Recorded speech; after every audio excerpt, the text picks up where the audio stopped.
नमस्कार साथियों। पिछले वीडियो में हमने बात की थी द्विघात समीकरण की प्रकृति के बारे में। अब हम बात करने जा रहे हैं द्विघात समीकरण के मूलों की प्रकृति।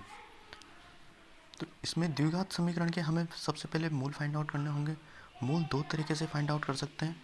एक तो फॉर्मूला बेस जो कि x = -b + √b² - c/2a है। दूसरा हम इसके फैक्टराइजेशन करके भी मूल निकाल सकते हैं। अब x की वैल्यू यहाँ पर 2 मिलेगी हमें, तो एक को हम मान लेते हैं अल्फ़ा, दूसरे को हम मान लेते हैं बीटा। तो हमें 2 मूल प्राप्त हुए हैं यहाँ पे। समीकरण की मूलों की प्रकृति रूट में जो ये अंदर है b² - 4ac, जिसको हम बोलेंगे विवेचक या डिस्क्रिमिनेंट।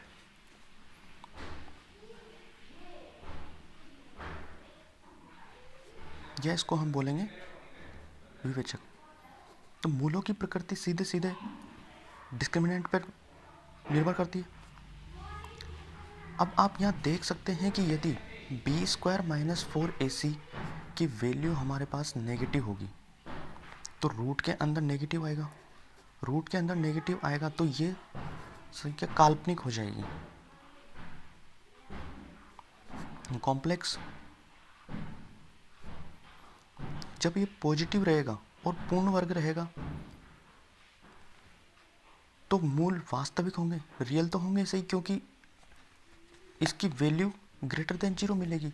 तो मूल क्या होंगे? वास्तविक होंगे। साथ के साथ असमान होंगे, क्योंकि एक में प्लस आएगा, एक में माइनस आएगा। तो हम ये देख लेते हैं कि कब कब मूल अपना व्यवहार चेंज करेंगे। First of all, del equal to यदि 0 मिलता है, इसको हम डेल मान सकते हैं। डेल इक्वल टू 0 शून्य मिलता है हमें, तो मूल वास्तविक होंगे, समान होंगे और परिमेय होंगे। आप देख सकते हैं यहाँ पर यदि इसकी वैल्यू 0 मिल जाएगी तो x की वैल्यू यहाँ भी b - b/2a मिलेगी, और इसकी वैल्यू 0 हो जाएगी तो यहाँ भी -b/2a मिलेगी। यानी कि मूल समान मिलेंगे, परिमेय होंगे और वास्तविक होंगे। सेकंड थिंग, यदि डेल > 0 होगा, साथ में ये धनात्मक तो है ही सही, यदि ये पूर्ण वर्ग भी है तो मूल वास्तविक होंगे, असमान होंगे और परिमेय होंगे। आप देख सकते हैं यदि पूर्ण वर्ग होगा तो दोनों की वैल्यू अलग अलग आएगी, तो असमान होंगे, वास्तविक होंगे और परिमेय होंगे। थर्ड थिंग, यदि डेल > 0 है, धनात्मक तो है ही सही, उसके साथ साथ ये यदि पूर्ण वर्ग नहीं है। अब यदि पूर्ण वर्ग नहीं है तो मूल अपरिमेय हो जाएंगे। असमान होने के साथ साथ क्या हो जाएंगे? अपरिमेय हो जाएंगे।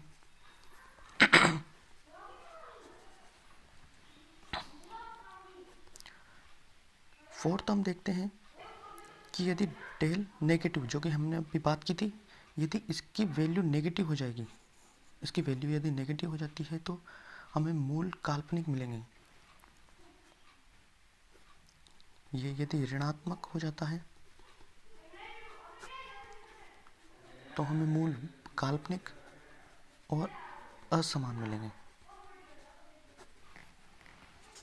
इस इक्वेशन में आपको एक चीज़ ध्यान रखनी है कि a, b और c की वैल्यू परिमेय होनी चाहिए, यानी कि ये तीनों संख्याएं परिमेय होनी चाहिए। यदि ये परिमेय नहीं होंगी तो हमारा विवेचक हमें गलत निष्कर्ष पर ले जा सकता है। एग्जाम्पल के तौर पर हम ये देख सकते हैं कि x² - 6√2x + 9 = 0।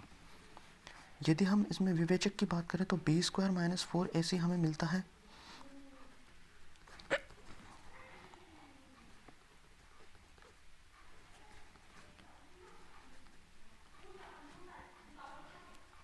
$36 मिलता है, जो कि > 0 है और साथ में पूर्ण वर्ग भी है।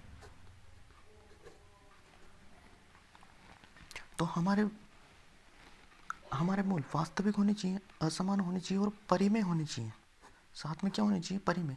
लेकिन जब a और b, यहाँ पर b की वैल्यू अपरिमेय है तो हमें मूल भी अपरिमेय ही मिलेंगे। देख सकते हैं आप कि इसके मूल हमें 3√2 + 3 और 3√2 - 3 मिलते हैं। ये इस इक्वेशन के हमें मूल मिलेंगे। तो हमें एक चीज़ ध्यान रखनी है कि ए बी सी परिमेय होने चाहिए। यदि ये परिमेय नहीं होंगे तो हमारा डिस्क्रिमिनेंट हमें गलत निष्कर्ष पर लेकर जाएगा। एक क्वेश्चन है हमारे पास, समीकरण 2x² - 6x + 3 = 0 के मूल है। आरपीएससी सेकंड ग्रेड 2010 में आया हुआ क्वेश्चन है। ए ऑप्शन है वास्तविक असमान परिमेय, बी ऑप्शन है वास्तविक असमान अपरिमेय, सी ऑप्शन है वास्तविक समान, या फिर डी ऑप्शन काल्पनिक। तो सबसे पहले हम इसमें विवेचक की वैल्यू फाइंड आउट करेंगे। b² - 4ac = b की वैल्यू 6, 36 - 24, वैल्यू मिलती है हमें 12।